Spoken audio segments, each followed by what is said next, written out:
The mountain calls. The morning began with laughter.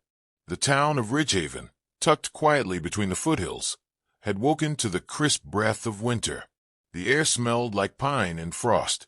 Roofs were powdered with snow that glimmered like sugar under the rising sun. Inside a small wooden house at the edge of town, Elena Ward was helping her children zip up their jackets. Her teenage daughter Maya, 15 and restless, stood by the window, tapping her gloves against the glass. "Mom will be late. The snow's perfect today," she said, eyes sparkling with excitement. Elena smiled as she fixed the hood over her son, Sam's tiny head. He was only 6, a boy full of questions and dreams. "We won't be late, sweetheart," she said, "but you both need to be warm enough. The mountains aren't like our backyard." Maya rolled her eyes, the way teenagers do when they think they already know the world. "I know, Mom. You say that every year." Elena chuckled softly, brushing a few strands of hair from Maya's face. She looked at her daughter's confident eyes and felt both pride and fear. They were growing up fast, both of them, and she wanted to give them memories that would last longer than the cold. Today was supposed to be simple. A small family hike to the lower ridge of Mount Elysian, a place known for its frozen waterfalls and wide white valleys.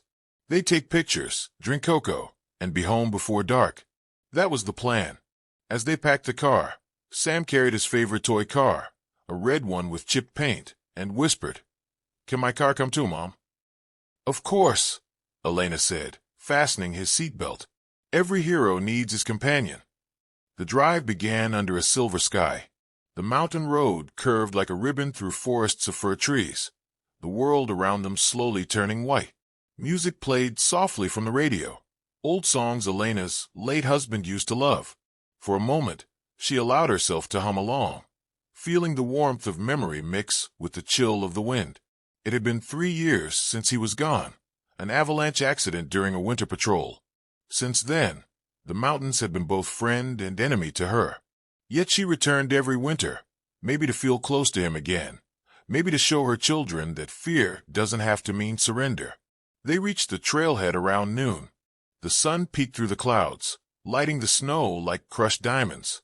Maya leaped out first, her boots sinking slightly in the soft powder. Sam followed, falling immediately onto his back to make snow angels.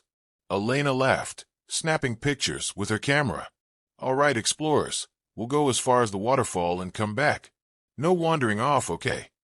"Yes, Mom," they chimed together, their voices echoing in the quiet valley. For the next few hours, everything felt like a dream. They climbed gently upward, pausing to admire icicles hanging from tree branches like glass swords. Maya and Sam raced each other up small slopes, and Elena followed behind, her breath forming tiny clouds in the air. At the waterfall, frozen mid-cascade, they sat down to rest. Elena poured hot chocolate from a flask, the steam rising against the icy air. Sam pressed his mittened hands around the cup, grinning. "This is the best day ever," he said. Elena smiled, feeling her heart swell. She looked at the sky, pale but calm, and thought, maybe this year will finally be kind. But nature has its own plans. Around mid-afternoon, a subtle shift began. The wind changed direction, sharp, whistling through the pines. Elena noticed the way the temperature dropped suddenly, how the air tasted metallic. The horizon began to blur as clouds rolled in light gray smoke. She stood, scanning the sky. "Maya, Sam, finish up. We're heading back now."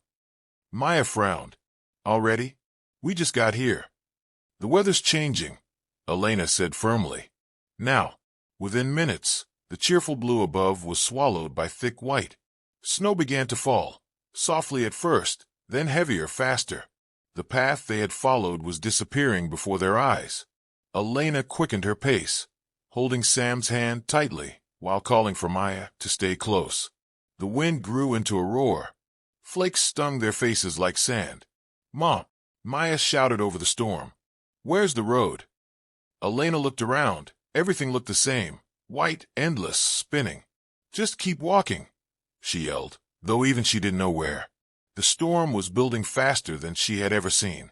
Snow whipped across the ground, covering their footprints instantly.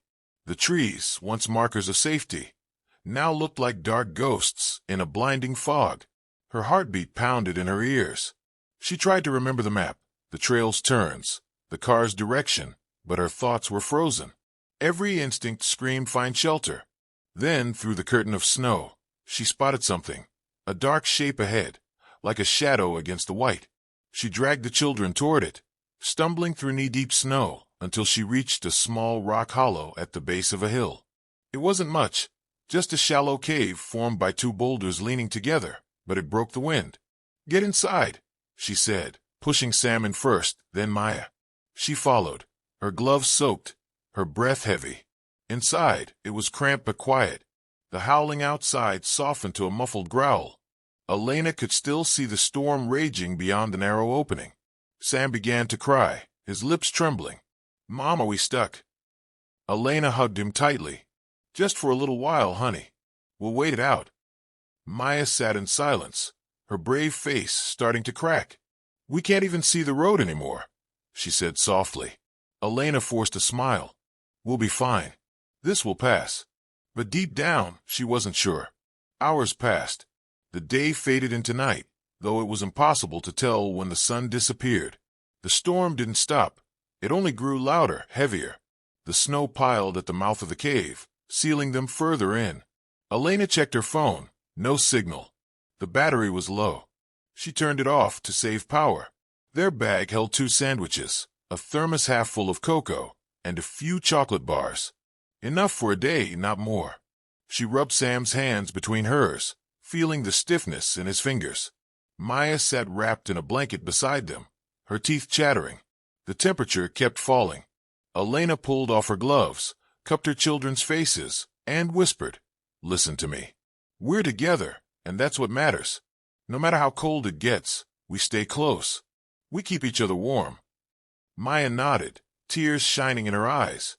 Sam tucked himself under his mother's coat, his small body trembling. Outside, the storm screamed against the rocks, as if the mountain itself was angry.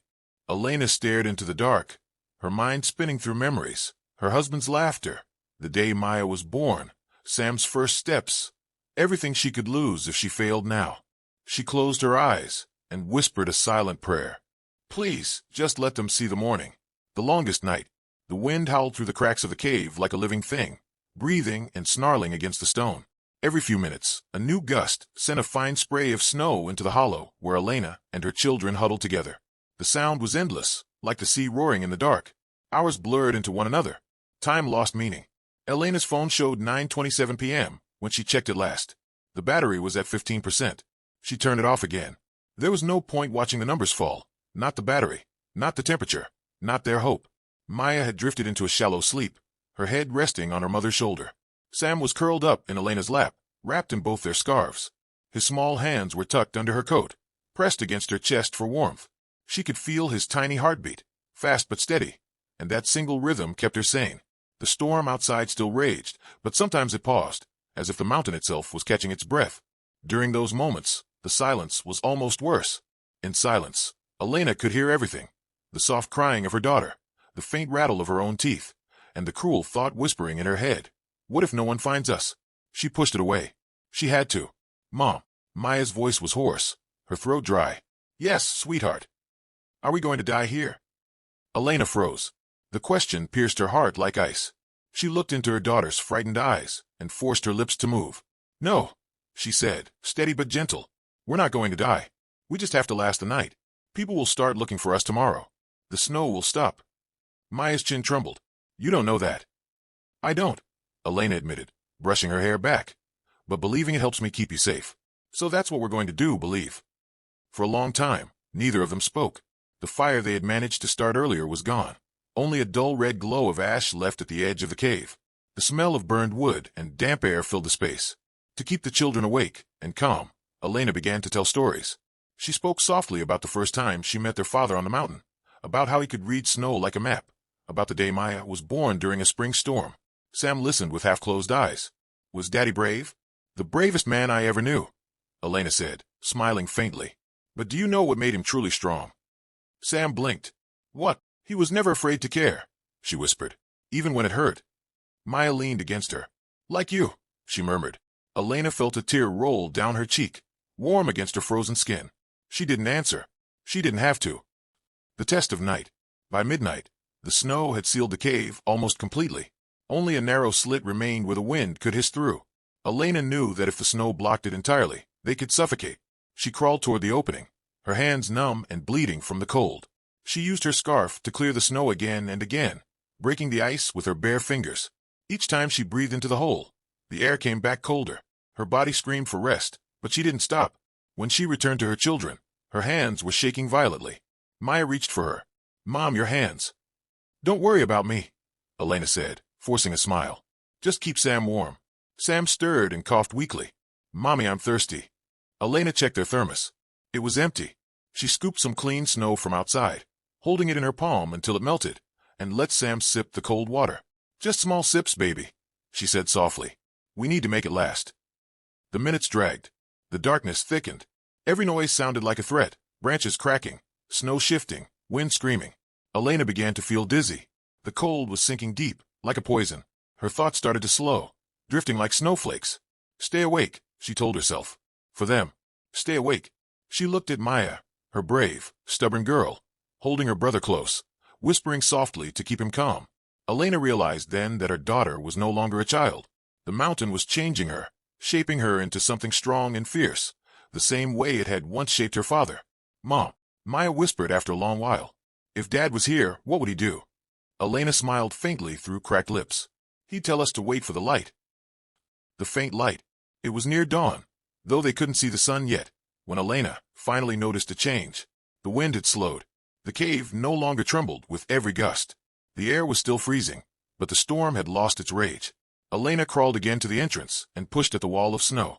It gave way easily this time, collapsing outward into the open air. A soft blue light spilled inside, morning light. She gasped. The sky outside was pale gray, and everything was buried in white. The trees looked like frozen statues. But there, far in the distance, she saw a line of movement, something faint and red. A truck. No, two. Rescue vehicles. Her heart leapt. "Maya. Sam. Someone's out there." Maya blinked awake, confused. "What?" "Stay here," Elena said, crawling out of the cave. The snow was waist-deep, and the cold sliced at her legs like knives. But she didn't stop. She pulled the red scarf from around her neck, the one her husband had given her years ago, and waved it wildly. "Here," she screamed, her voice cracking. "We're here. Please." At first, nothing. The wind carried her voice away. She screamed again, louder, until her throat burned. Then, one of the red vehicles stopped. A figure in orange stepped out, scanning the hillside with binoculars. Elena waved again. The figure raised a hand in response. Relief flooded through her, so suddenly that her knees gave out. She fell to the snow, sobbing, not from pain, but from the unbearable release of fear. Within 20 minutes, rescuers reached the cave. They wrapped her and the children in thick blankets, gave them warm drinks, and checked their vitals. Sam clung to his mother's coat. Maya sat quietly, staring at the rescuers as if afraid they might disappear. One of the rescuers, a woman with kind eyes, smiled. "You're lucky. The storm was the worst this valley's had in years. We almost didn't make it through." Elena's lips trembled. "We just kept waiting. I didn't think." The woman put a hand on her shoulder. "You did what a mother does. You kept them alive." The dawn of hope. Later that morning, they were taken down to Ridgehaven. The town was still half buried under snow, but the sun was finally shining. At the small mountain clinic, doctors examined them. Mild frostbite, dehydration, exhaustion, but alive. When the doctor left, Elena sat on the hospital bed, holding both children close. Maya rested her head against her shoulder. Sam was asleep, wrapped in blankets, clutching his red toy car. For a long time, she said nothing. She just listened to the beeping of machines, the muffled voices in the hall, and the steady breathing of her children. Finally, Maya spoke. "Mom, you didn't let the mountain win." Elena smiled weakly, tears glistening in her tired eyes. "No, my love, because I had something stronger than fear." "What?" Maya asked softly. "Love," she said. "Love is what brought us home." Maya smiled, a small, trembling smile, and for the first time in 24 hours, Elena felt warmth that no sun could ever match. Epilogue: The Mountain's Lesson. A week later, they returned briefly to Mount Elysian with the rescue team, not to climb, but to thank. The cave where they had spent the longest night of their lives was still there, half covered in snow. Elena stood before it, holding Sam's hand. The air was calm now, the sky clear and endless. She closed her eyes and whispered, "We made it." Maya took out her phone and snapped a photo. The cave, the snow, and her mother, standing proud against the mountain that had tested them and let them go. As they walked back to the car, Elena looked once more at the peaks shining under the morning sun. She didn't see danger anymore. She saw truth. The mountain hadn't wanted to take them. It had wanted to remind them of something. That life, fragile as it is, becomes stronger when shared. That courage isn't the absence of fear. It's holding someone's hand and moving forward anyway. And that sometimes, surviving a single night, can feel like conquering the world. The end.